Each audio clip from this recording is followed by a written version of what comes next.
সপ্তম দফা নির্বাচনী প্রচারের শেষ লগ্নে সৌগত রায়ের সমর্থনে প্রচার চলছে পানিহাটিতে। আপনারা এই খবর দেখছেন আরবান টাইমসে। ভালো লাগলে অবশ্যই সাবস্ক্রাইব করবেন।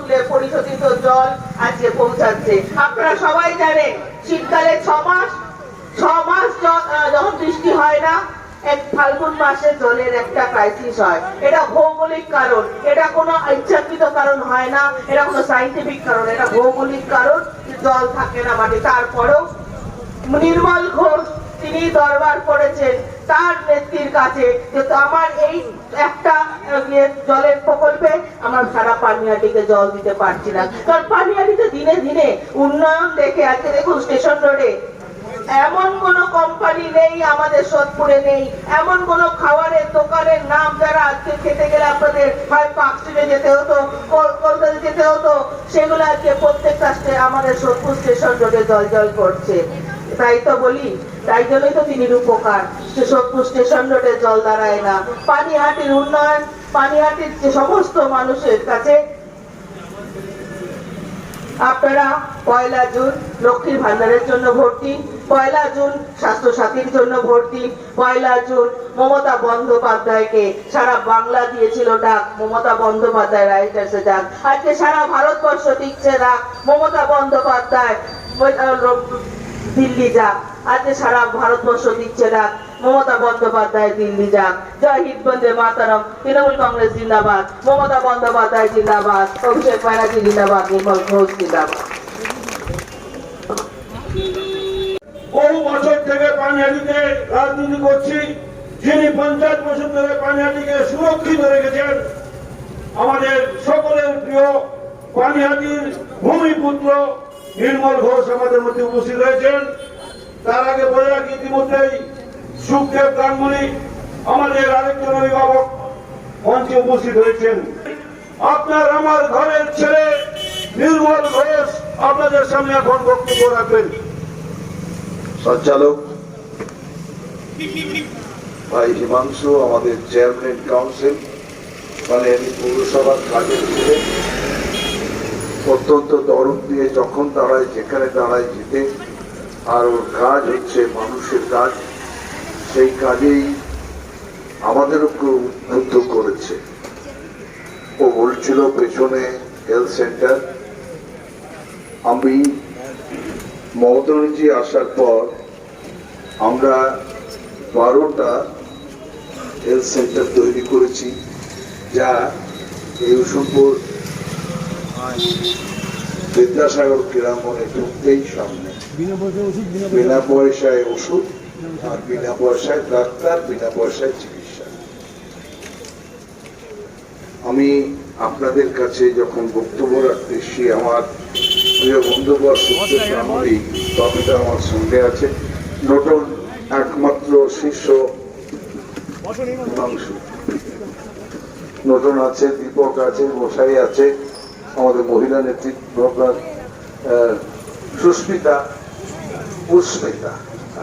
পুষ্পিতা আছে, আমার প্রিয় বন্ধুগণ, প্রিয় তাপসী মানিকা, আমার মাস্টার তাপসী, সবাই মিলেই এই রৌদ্রের শেষ বেলায় আমাদের প্রচারে অনেক কথা বলার অপেক্ষা করে না।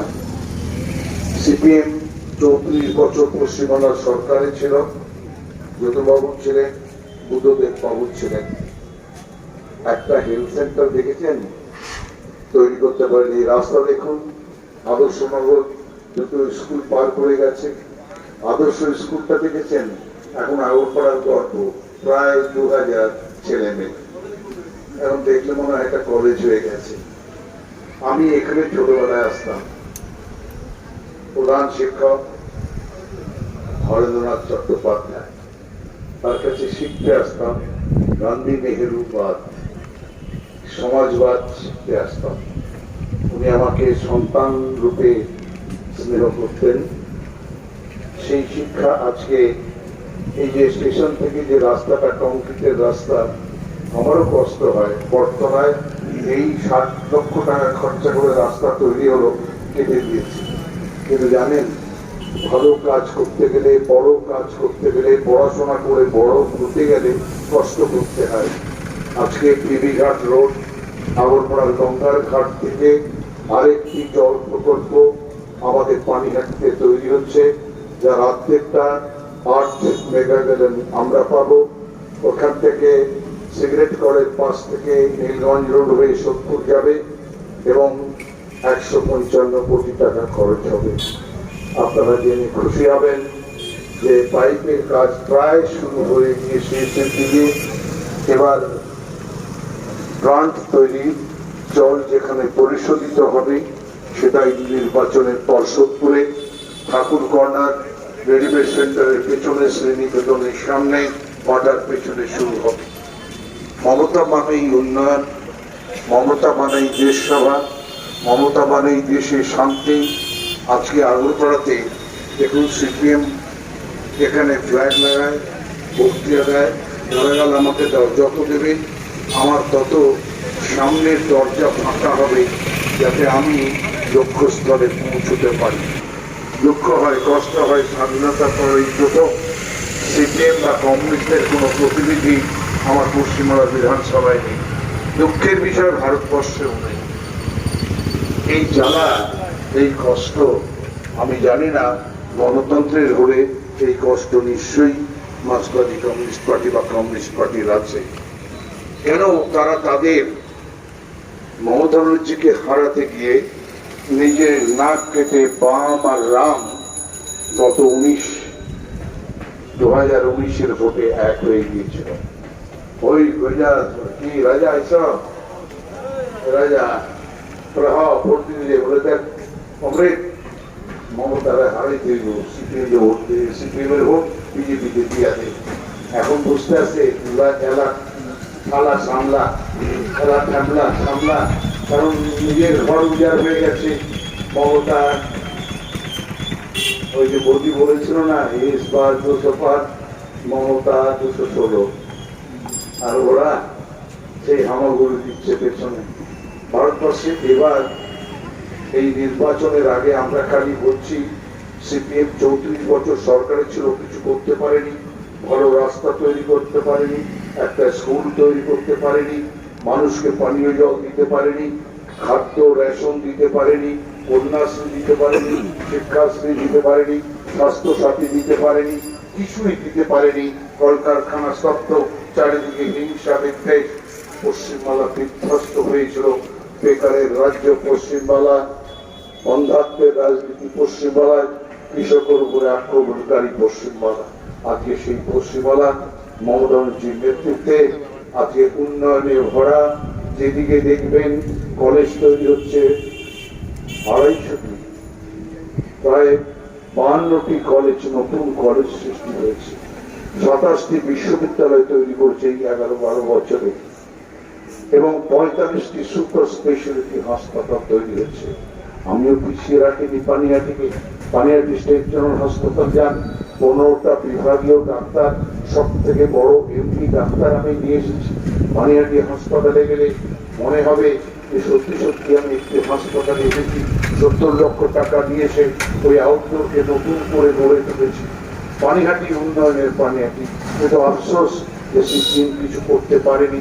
তাই সিপিএম কিছু করতে পারেনি বলে আগামী দিন কি করবে তাও বলতে পারছে না। আমরা বলেছি আগামী দিন লক্ষ্মীর ভান্ডার আরো বাড়বে।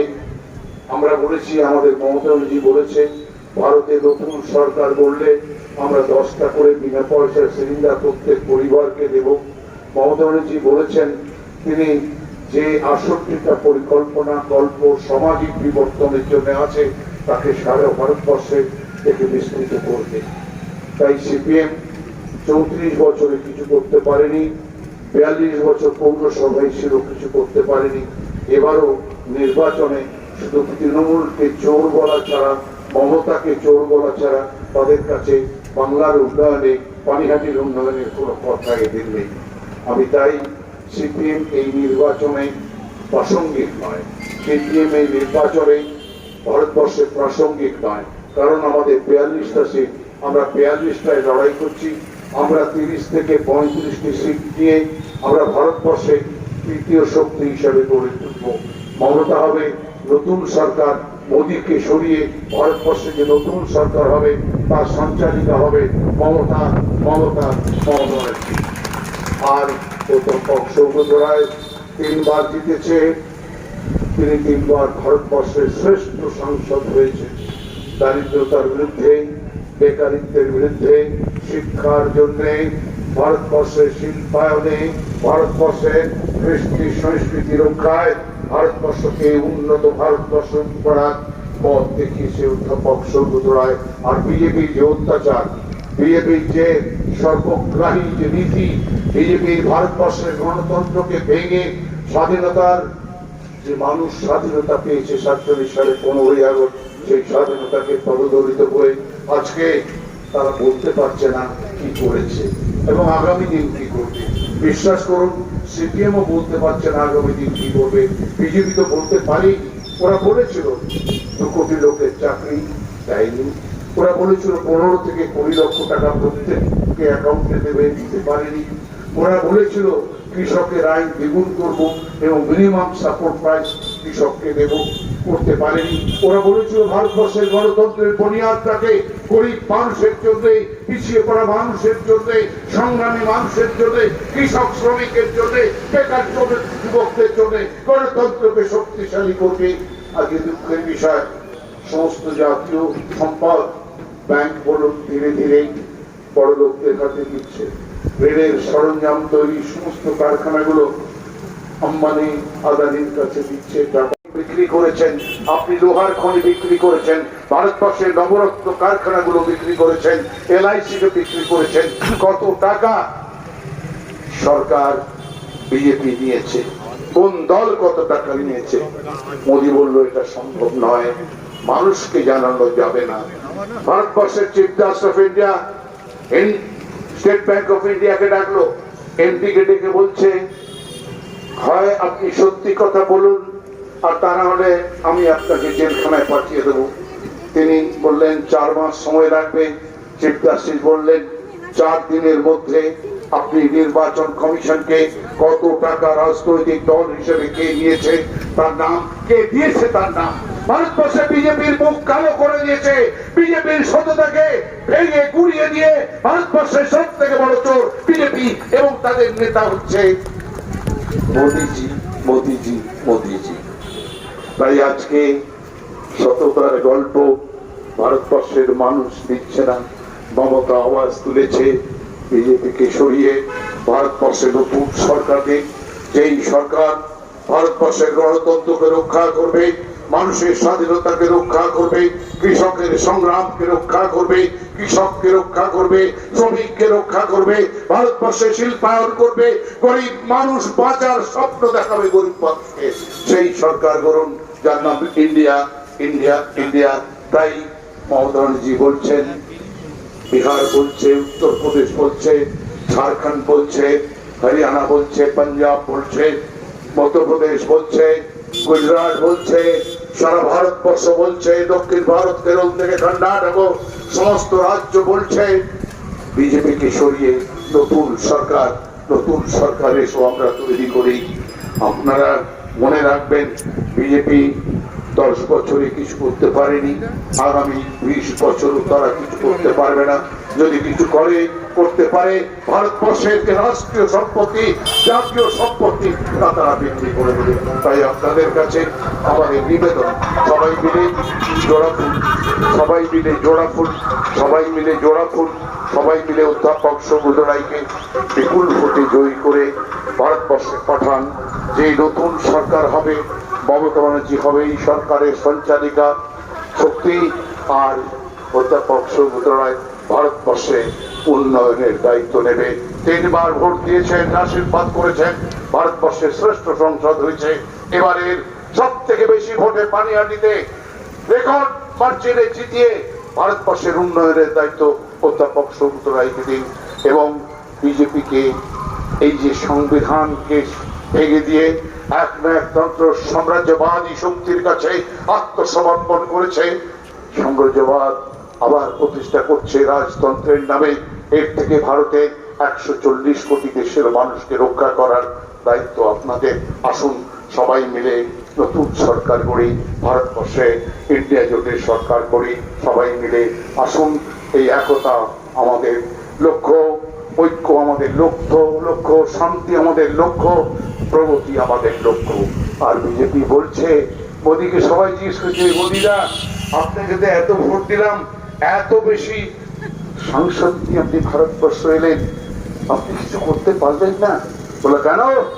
আমি রাম মন্দির করেছি, ভগবান রামচন্দ্রকে নিয়ে এসেছি। দেখুন, আপনারা আমরা যারা আজকাল বাড়ির ছেলেমেয়েরা সবাই জানে ভগবান রামচন্দ্রকে কেউ নিয়ে আসেনি, তিনি ঈশ্বর, তার জন্ম তার ইচ্ছা। আর ও বলছে, মোদী আমি তো মাতৃগর্ভে জন্মগ্রহণ করিনি, আমি তো ঈশ্বর, আমি এসেছি উপর থেকে। তাই তিনি মাতৃগর্ভ থেকে জন্ম নেননি। রামচন্দ্র, ভগবান রামচন্দ্র মাতৃগর্ভে জন্ম করেছে, ভগবান কৃষ্ণ দেবকী করে জন্মগ্রহণ করেছে। এই যে মানুষ মাকে যে অস্বীকার করে, 19 সালে যার স্ত্রীকে অস্বীকার করেছে, তিনি বলছেন আমি রাম মন্দির করেছি, 370 ধারা তুলে দিয়েছি। লোক জিজ্ঞাসা করছে, আপনি তো চাকরি দেবেন বলেছিলেন, ভারতের গণতন্ত্রকে শক্তিশালী করবেন, আপনি শিল্প করবেন, বেকার যুবকদের আপনি স্বপ্ন দেবেন, স্বপ্ন সার্থক করবেন, মানুষকে খেতে দেবেন, মানুষের অধিকার মর্যাদা দেবেন। আপনি রাম মন্দির আর 370 কি মাথায় দেয় না গায়ে মাখে? তাই আজকে উনি হিন্দু, মুসলমান, পাকিস্তান আর হিন্দুস্তান এর বাইরে তিনি বেরোতে পারছে না। যে সংবিধান বলছে সর্বধর্মের মহামিলন তীর্থ হচ্ছে দি কনস্টিটিউশন অফ ইন্ডিয়া, সারা ভারতবর্ষের এই সংবিধান 1950 সালে 26 জানুয়ারি, সেই সংবিধান আজকে সংকটে। আসুন সবাই মিলে মোদীকে সরান, মমতা ব্যানার্জির হাত শক্তিশালী করুন। অধ্যাপক সৌগত রায়কে 3 নম্বর বোতাম টিপে আশীর্বাদ করুন। জোড়া ফুল, জোড়া ফুল, মমতা, মমতা। সবাই ভালো থাকবেন। জয় হিন্দ, বন্দে মাতরম। তৃণমূল কংগ্রেস জিন্দাবাদ, মমতা ব্যানার্জি জিন্দাবাদ।